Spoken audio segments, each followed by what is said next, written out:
For most of last year's season, the Los Angeles Clippers were favourite to win the championship and finish top of the Western Conference. And with this, a lot of fans thought that Kawhi Leonard could be the MVP, but Giannis was just too dominant. However, this season could somewhat be redemption for Kawhi and the Clippers, as Kawhi may win the MVP.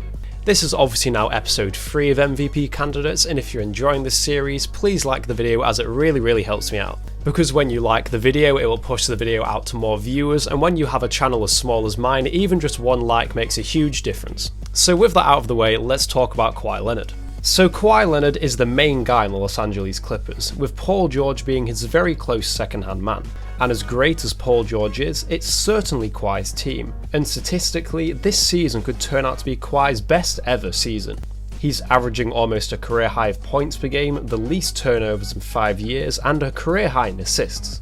He's not grabbing a ton of boards at only 5.8 a game, which does surprise me as after all, Boardman gets paid, but from games I've seen, it seems like Kawhi isn't as focused on rebounds this season, and after all, this was a quote he said all the way back in high school. And Kawhi has also been an efficient player so far, with him shooting 38% from 3 and a true shooting percentage of 61%. Now, Kawhi has never been known as much of a passer, but since he's been on the Clippers, he's certainly changed. Previously, he averaged just 2.4 assists per game, but unlike on the Clippers, he's averaged 5 assists a game. And while Kawhi definitely creates most of his chances on the offensive end himself, one of my favourite things about his game is that he can seamlessly transition between being the focal point on offense to then being a role player, as very few star players can actually do this. And what I really mean by this is that Kawhi can let Paul George or Lou Williams, for example, take the spotlight when they're having a really good game, and he can just act as a role player. Kawhi doesn't always need to have the ball in his hands or the plays run through him, and he's happy to always do what is best for the team. And I think his personality is the biggest factor in all of this, as Kawhi Leonard doesn't really want the spotlight on him anyway, so any chance he gets to be a role player, I bet he's snatching at it. I believe Kawhi also deserves credit for how successful he's been in the NBA with the style of basketball that he likes to play, as he's often received comparisons to Michael Jordan, as they're a similar height, both great defenders, and they both love the mid-range shot, and they both somewhat play for themselves on the offensive end.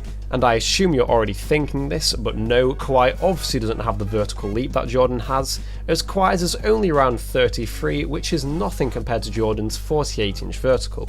What Kawhi has been able to do though, which Jordan could not, is extend his shooting out to the 3-point line, and even though he doesn't shoot loads of threes at 5 a game, he shoots them at a very good percentage of 38%. What makes this even more impressive though is how big Kawhi's hands are, because when your hands are almost a foot wide like his are, it makes shooting quite difficult, and this is why many fans believe that Jordan could never shoot the 3-ball well, as his hands were also huge and almost identical to Kawhi's. But one area where Kawhi's huge hands are certainly an advantage is on defense. Kawhi is known as being an elite defender, and the reputation he's earned is 100% deserved. He's one of the longest players in the NBA, no homo, with a 7'3" wingspan, which is the same as Giannis's, despite him being 4 inches shorter.